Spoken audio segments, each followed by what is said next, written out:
knowledge of distress. Perhaps there is nothing by which men and periods are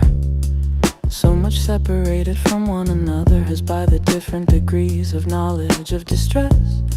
which they possess. Distress of the soul as well as of the body, with respect to the latter, owing to lack of sufficient self-experience, we men of the present day, in spite of our deficiencies and infirmities, are perhaps all of us blunders and visionaries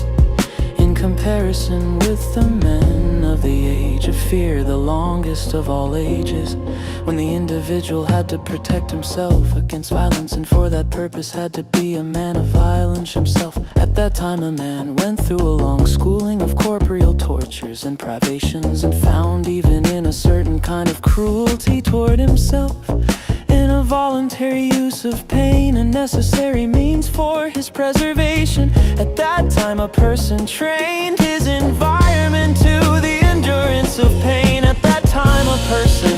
willingly inflicted pain, and saw the most frightful things of this kind happen to others without having any other feeling than for his own security. As regards the distress of the soul, however, I now look at every man with respect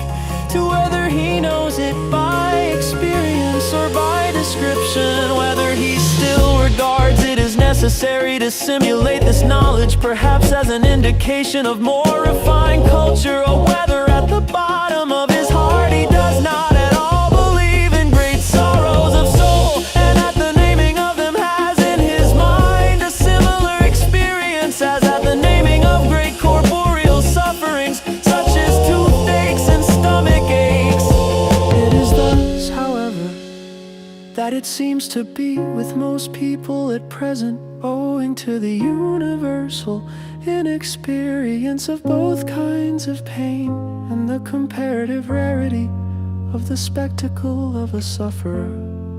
An important consequence results. People now hate pain far more than earlier man did, and calumniate it worse than ever. Indeed, people nowadays can hardly endure the thought of pain, and make out of it an affair of conscience and a reproach to collective existence. The appearance of pessimistic philosophies is not at all the sign of great and dreadful miseries, for these interrogative marks regarding the worth of life appear in periods when the refinement and alleviation of existence already deem the unavoidable gnat stings of the soul and body as altogether too bloody and wicked, and in the poverty of actual experience of pain would now like to make painful general ideas appear as suffering of the worst kind. There might indeed be a remedy for pessimistic philosophies and the excessive sensibility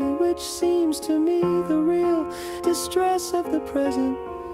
but perhaps this remedy already sounds too cruel, and would itself be reckoned among the symptoms owing to which people at present conclude that existence is something evil.